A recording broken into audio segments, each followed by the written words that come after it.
কিন্তু বাড়িওয়ালারা করেন কি ইচ্ছা মতো বাড়িয়ে দেয়। আমাদের ইনকাম নাই, অথচ 500 টাকা বাড়িয়ে আলেছে। হুজুগে বাঙালির মতো বাড়াই দিচ্ছে আর কি। সবকিছুর প্রভাব তো আসলে ভাড়াটিয়ারদের উপরই পড়বে। অর্থনীতির যে ধ্বংসলীলা যেটা রাষ্ট্রীয়ভাবে বাংলাদেশের অর্থনীতিকে এটা ধ্বংসস্তূপে নিয়ে যাচ্ছে। রাজধানী ঢাকায় লাগামহীনভাবে বাড়ছে বাড়ি ভাড়া। অপরদিকে ভাড়াটিয়াদের আয় বৃদ্ধি না পাওয়ায় প্রতি মাসে বাড়তি ভাড়ার চাপে পড়ছেন তারা। ভাড়াটিয়ারা অভিযোগ করছেন কোনো প্রকার নিয়ম নীতির তোয়াক্কা না করেই বাড়িওয়ালারা ভাড়া বৃদ্ধি করছেন। আজ আমরা এই প্রতিবেদনে দেখার চেষ্টা করব ঢাকার বাড়ি ভাড়ার বর্তমান চিত্র। আমি নিজেও একজন স্টুডেন্ট, যেহেতু আমি স্টুডেন্ট, এই সাফারিংটা আমি নিজেও সবচেয়ে বেশি সময় করেছি।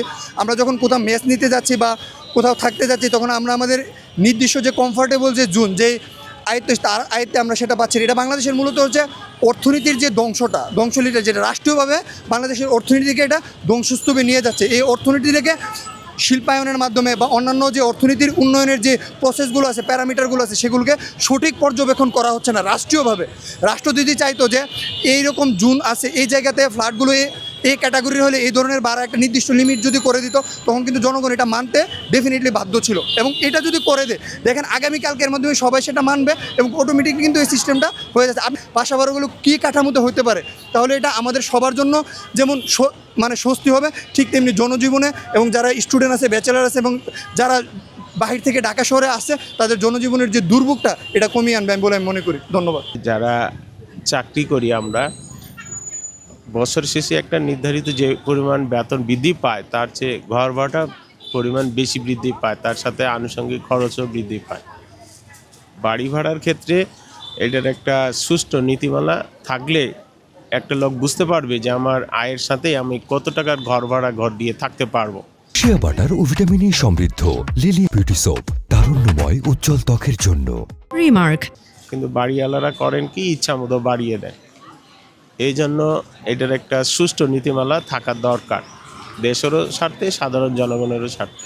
করা চাপের বলতেছে বাড়িওয়ালার ভাড়া বাড়াইছে, এখন বাড়ি তো থাকতে তো হইব, কী করুন, বসত বাড়ি করে এখন সংসার হলে হিবিজিবি খেয়ে গেছি, এখন এইভাবে চলতে হইব, আর কী করুন।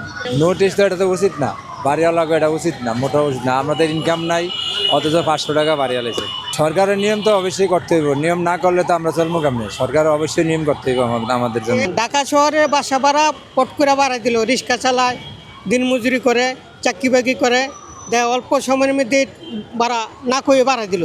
তো এই লোকগুলো এই সীমাবদ্ধতার মধ্যে তো থাকতে হবে, যাতে ভাড়াটা দিয়া মানুষ চলাফেরা করতে পারে, তাই না? পট করে ভাড়া দিলে হবে না। কিন্তু এ নিয়ে কত টাকা ভাড়া হয় এটা সরকারে নির্ধারিত করে দিলে কোনো সময় যে না বাড়ে, তাইলে এলো সুবিধা। ভাড়াটিয়াদের কাছ থেকে অতিরিক্ত ভাড়ার বোঝা নামানোর জন্য এখনই প্রয়োজন সরকারি উদ্যোগ। সচেতন নাগরিকরা বলছেন এজন্য প্রয়োজন সুনির্দিষ্ট নীতিমালা। শহীদুল ইসলাম, RTV, ঢাকা।